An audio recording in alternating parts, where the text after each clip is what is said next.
In this worksheet called Slicers, we're seeing a pivot table based on data in the Creating worksheet.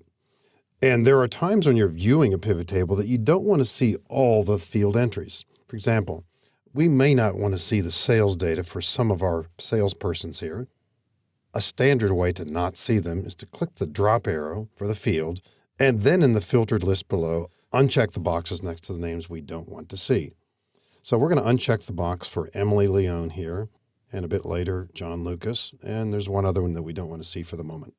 People may be in a certain region or a certain staff here for whatever reason. Click OK. And we're not seeing those names anymore. That's fine. The question comes up, though, at different times, which names are not here?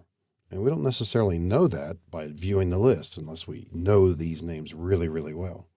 Similarly, with product, we could do the same kind of thing. We might not want to show all the products here, so we'll uncheck one of these. A variation on handling this kind of information is a feature called slicers. And using slicers will allow us to show not only what's visible, but what's not being shown. We get to it by way of the Insert tab. You can also go to Analyze. You'll see it here, Insert Slicer. Now, we are currently seeing the product field and the salesperson field. We're not using region and customer just now, but we might want to use them. And furthermore, Slicers has a role in letting us control the display of data from different regions, even if it's not being shown in the pivot table field list. So let's see how this plays out. It's going to be a busy screen here for a bit. We've got 4 separate slicers here. And you can resize these, make them smaller and all that sort of thing. Eventually, to make it more readable, you can make some of these multi-columns, that sort of thing. Right now, we're showing all the information for all the customers, all the regions. We don't even see those fields in the pivot table. The earlier changes we made to the salesperson field are being reflected right here. In other words, Emily Leone, we see here not being shown, John Lucas, Scott McCullough, and so on.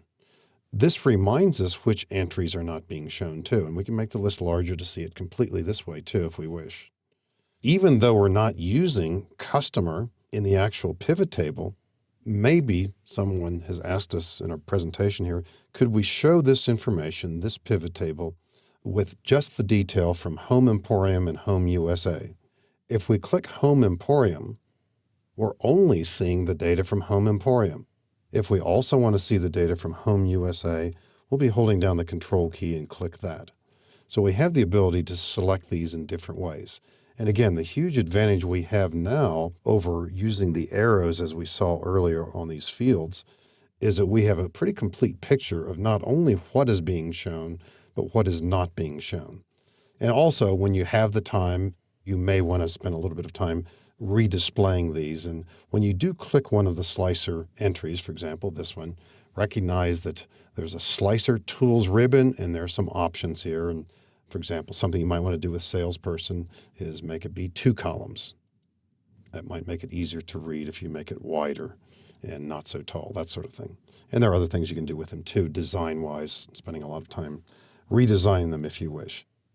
It's a great feature for giving you a better sense of what the pivot table is showing.